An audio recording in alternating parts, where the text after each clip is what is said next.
Member of Parliament, Nudin Kagai, advocate of the High Court, and as well Professor Fred Ogola, who is an economic and governance expert in this conversation. And I also invite you to share your views via social media platforms at K24 TV, at Joel Chacha, and as well on our SMS and WhatsApp numbers to be on the bottom of your screens. But let's begin, before later on, of course, touching on what is on our dailies, with these stories where they promised they will be on the streets, and true to their word, the Gen Zs were on the street demanding once again accountability. At least 2 people were injured during the protest in Nairobi, where police used tear gas to disperse protesters and any other means to break the protest by the Gen Zs. This even as Human Rights Commission places the figures of those that have died through the protest to 50, arrested at least 692, and abductees at 59. Martin Opio reports on the Tuesday's event. 11 a.m. in Nairobi. Just as they promised, the Gen Zs were back on the streets of the city, ready for the demos. The police were ready in their full combat, and some in civilian, ready to take on what was to be a peaceful demonstrations. Businesses were paralyzed. Tear gas clouding the air was the norm.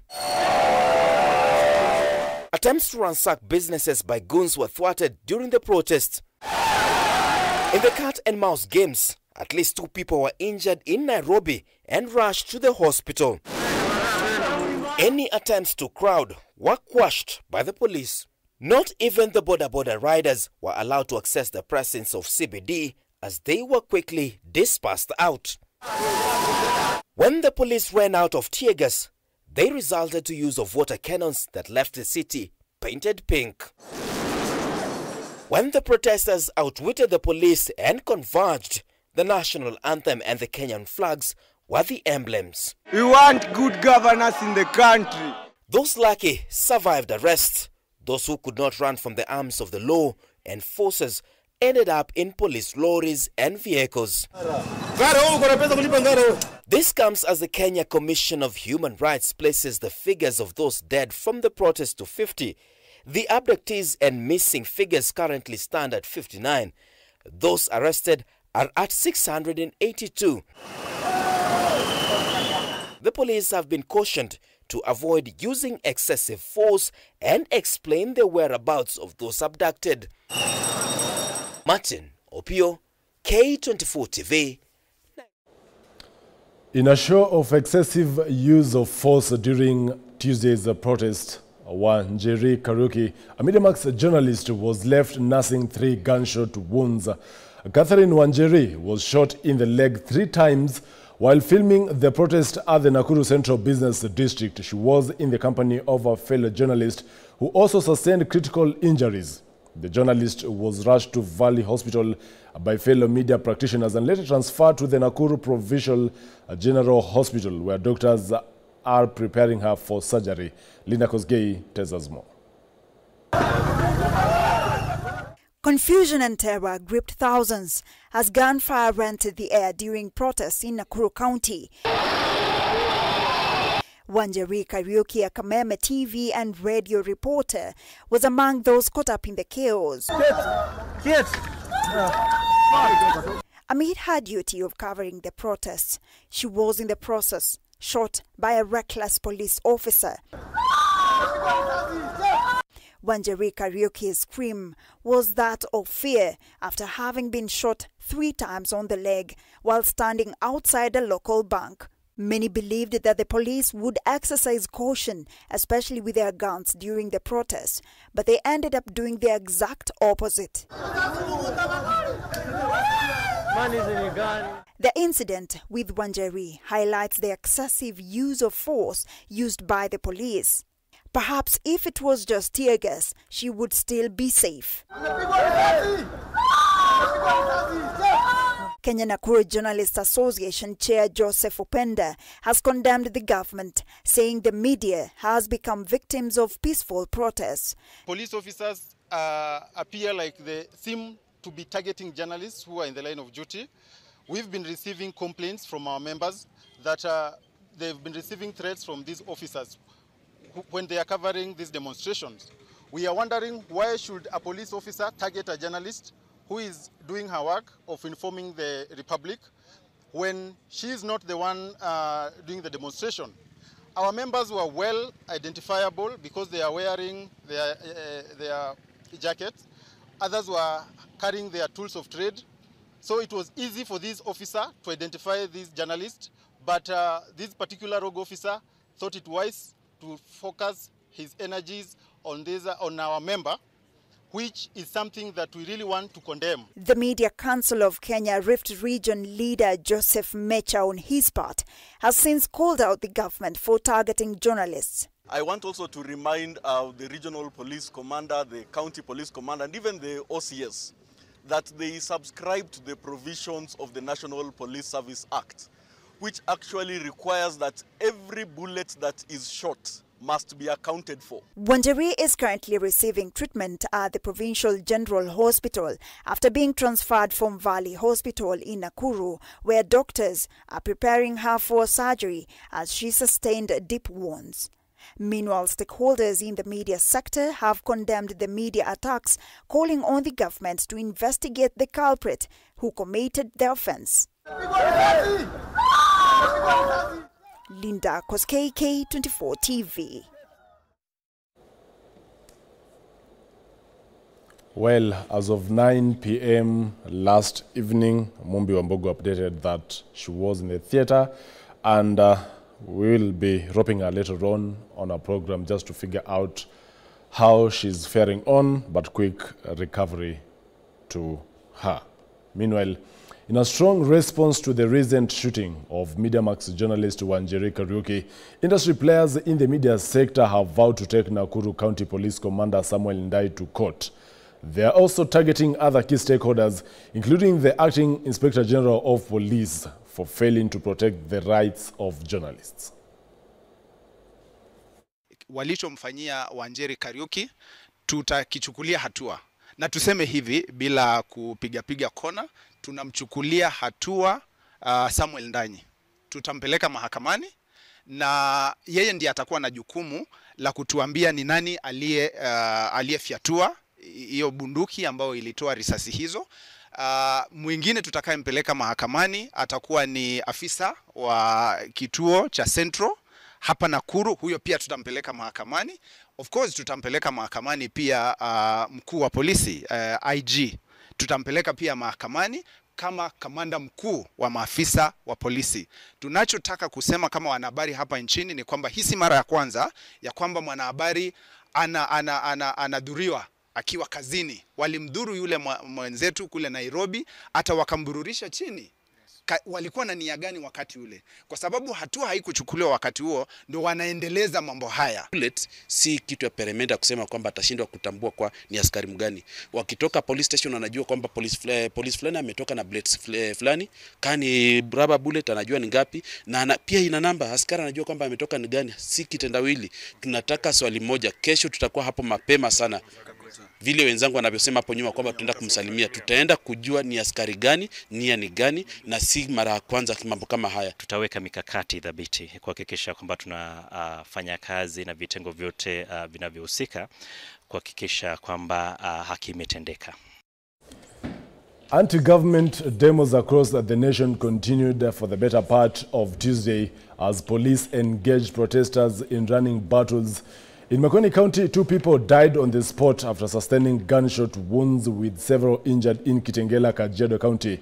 1 person is also feared dead in the Tuesday's demos as angry protesters barricaded the Nairobi-Namanga highway. Elsewhere, police arrested 1 person in Machakos County for leading others in the protests. Hundreds of youths marched to the station to demand release of their own. However, the efforts were thwarted by the police, and as Election Odera now reports, protesters in Nyeri, Kakamega and Bungoma also joined in the protests. Tuesday, another government shutdown day. Angry protesters poured to the streets again to demand for accountability from their government. Tunasema This government must go. This government must listen for the youth. We need jobs, we need fairness, we need justice for those who have been killed, for those who have been arrested, and we don't fear. Demos that turned chaotic with loss of lives and destruction of property witnessed. 2 people died in Makueni County after sustaining gunshot wounds in Kibwezi.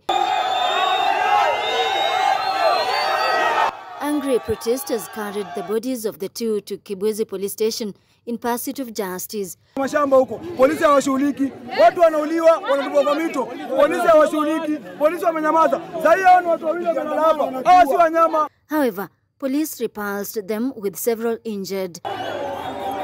In Kitengela, 1 person is feared dead in the protest that started at 9 a.m. Protesters blocked the Nairobi-Namanga highway even as police engaged them in running battles. The situation was no different in the neighboring Machakos County as angry protesters attempted to access Machakos police station to demand the release of a protester who was arrested during the demos. However, their efforts were thwarted by the police.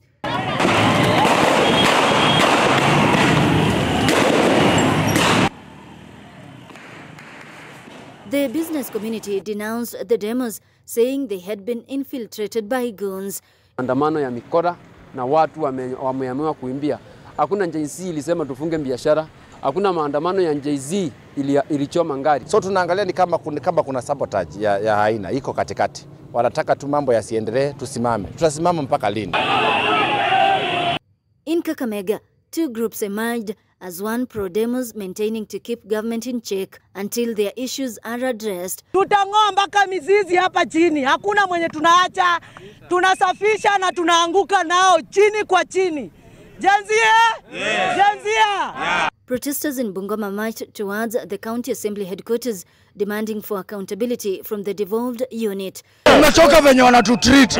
Tumekuja hapa county assembly, tunataka youth policy ndo tutoke hapo. Hivyo tunalala hapa kudemonstrate. Tumechoka. Hakuna kazi. Wengine wetu tuko na degrees, hatuna kazi. Wakati waliingia kwa uongozi, walisema 1 man 1 shilling. Wao umepata hiyo shilingi? Hakuna, si ndio? Residents of Karatina in Nyeri County also took to the streets today. Electin Odera, K24 TV. Still in the same breath, Gen Z demonstrators in Mombasa on Tuesday back on the streets, demanding President William Ruto to fully implement their demands while opposed to the dialogue called by President William Ruto and opposition leader Raila Odinga. Demonstrations which started at the famous Elephant Tusks also demanded the sacking of the Prime Cabinet Secretary Musalia Mudavadi, saying his office is unconstitutional.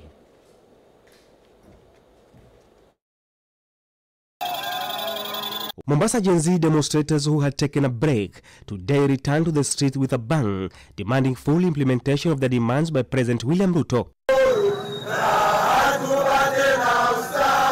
The Gen Z have expressed no confidence with the government while demanding the removal from office of the Chief Cabinet Secretary Musalia Mudavadi, whose office is unconstitutional. Kitu cha kwanza, Mudavadi lazima aende nyumbani. 60 years and above mtu yote kwa ofisi ya government afai kuweko.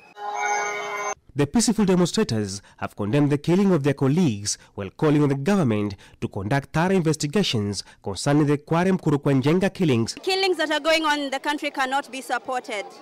The killings in the country are unjust. They are contravening the human rights of the citizens of Kenya. Extrajudicial killings which are happening in Kware in Nairobi. We can say that is something which has been stage managed. It's not something which you can trust. Tunapigwa mpaka live bullets. Imagine. Wale wenzetu ambao wameuliwa tunataka haki, watendewe haki. Wasipotendewa haki, tutaendelea kuandamana mpaka kieleweke. The increase of road maintenance levy in fuel by 7 shillings from 18 to 25 shillings, which was highly opposed by Kenyans, took a center stage as youths opposed the move by EPRA while expressing fears that the president might even decide to reinstate all his cabinet secretaries. Bado hata hatujui the next CSS wataekwa, how competent they will be. Is he going to put technocrats in in the cabinets or not. We don't need a dialogue to post-in-term doctors.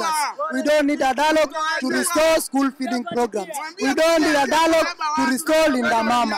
However, Mr. President, acha kudanganya. Now let me tell you the leader of Gen Z. The leader of Gen Z is William Samoei Ruto. No one else. He's the one inciting us.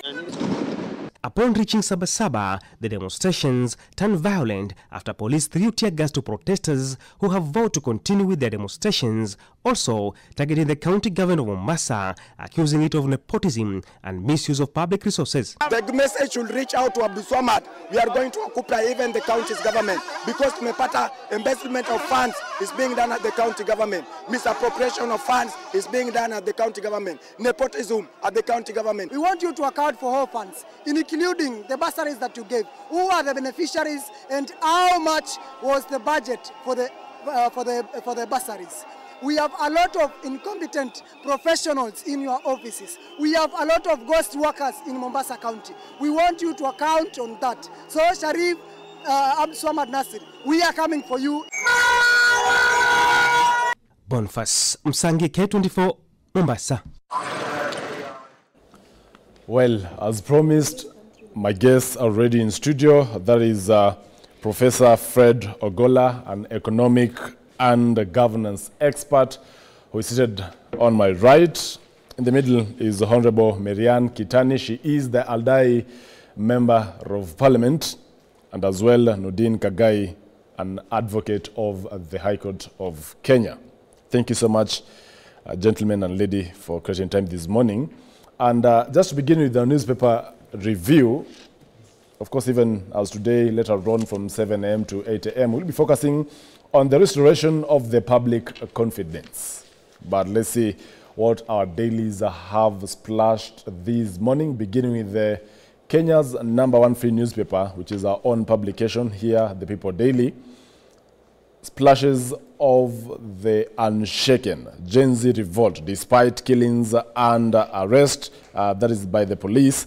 Young brave children sustain demands for good governance amidst queries on their endgame. That is on page 4 of the People Daily. Fresh wave of Gen Z protests are now in counties. Violent protests rocked several counties across the country as the anti-government demonstrations resumed yesterday after 1 week lull. The fresh wave of protests appeared to target the offices of several governors across the country, with protesters accusing them of corruption, poor service delivery, and nepotism, among other ills. Just to begin, the Say Ladies first with the Honorable Marianne Kitani. What do you make of the People Daily's headline, The Unshaken, the Gen Z revolt? Thanks very much for welcoming me to the studio today. I know it's been a while since I was here. The protests have been going on, but I want to say one thing. When we read a headline saying unshaken, for sure we don't want peace in this country, because as a media station, in my view, and I think a lot of this is being fueled by media stations, the kind of headline you put in the media station or in your newspaper that is going to be that's going to go around in the current scenario should be a headline that is more friendly, that gives hope to Kenyans that there is something going on. Because as much as, yes, there were demonstrations, if you compare it with the day, the point had been made.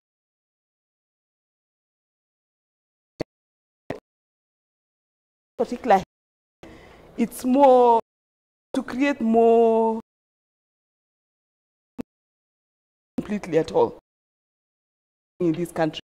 Whereas we have so much that already happened, and we want a country. We want to have a country that continues to go by its rights. Remember, many countries around Kenya have gone this path, and we remember Rwanda, what happened in Rwanda. We remember Burundi. We know South Sudan. We've seen Sudan. Do we want as a country, as Kenya, to go that direction?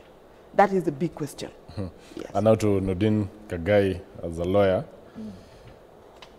The unshaken is the headline of the paper daily, and you've heard what the honorable members actually said in regards to it. Yeah. What do you make of it?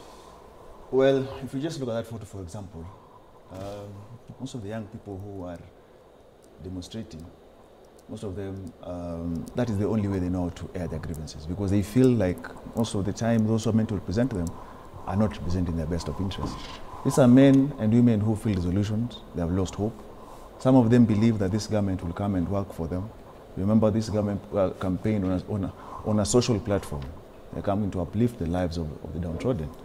And we have come to a scenario where they feel that the only way they can be heard is by them. Actually, they have a right under Constitution, Article 37, so they're using that said right. But these demonstrations have taken a different turn. And if you remember, there's a court decision in court that the police were told not to use water cannons, tear gas, rubber bullets, and live bullets. While the same things have been used. If you look, for example, when we were seated here with you, we saw some demos, I think it was in Nakuru. They were peaceful, they were marching, until a tear gas canister was lobbed. And that tells you the problem we have. It reminds me of a question we've always asked as advocates. What happens at Kiganjo? Which training are they given at Kiganjo? Because if you look at, for example, the way the police handled the demonstrators, for example, it is more or less like protect the crown. When the first demonstration happened, I think it was 8th or 18th of June, I was among the advocates that were at Central Police Station. And when we went to Central Police Station, we asked a simple question. These young men and women that you have inside here, have you booked them? They said no. And because we were asking questions as to what happens next, they lobbed tear gas inside the police station. They actually manhandled advocates. So we have a scenario where it is more or less protect the crown. Whenever they see some people assemble or people demonstrating, they feel like the crown, you know, the colonial crown is threatened. And that is why we need to do proper reforms in the police service, because the problem we did as Kenyans is we changed the name from a force to service, and we thought, oh, by the way, now we've cleaned everything. But by the actions that we are seeing, we're not saying that there are no goons, we're not saying that there are not people who are taking advantage of the demos, but also, we need to understand the training they go to, because it seems as if they are there to protect the interest of the state, as opposed to these people who have a right under the Constitution. You know that the law says, if you want to picket or demonstrate or assemble, all you need to do is notify them. So the first hurdle comes in when they believe that they need to give you notification. Because approval. Because notification is not approval. The Constitution has a right that has given to Kenyans. You have a right to demonstrate. So what you do is notify them. But the first system, when they say there is not going to be a demonstration, like we had, if you remember a while back, there will be no demonstration. So what that means, have you suspended the Constitution? So we need to do proper reforms in the service. So we have a scenario where if these young men want to walk around and shout their horse's voice the whole day without disturbing anyone, without stealing anything, what is the problem? Well, after this short commercial break, we'll be having the opening remarks of Professor Fred Ogola, who is a governance expert as far as, of course, our dailies are concerned, more specifically the People Daily that says unshaken. Keep the conversation going also via social media platforms at K24 TV, at Joel Church, as well on SMS and WhatsApp numbers on the bottom of your screens. I'll be sampling some of them as they stream in on our program this morning. We take a short commercial break. Stay tuned.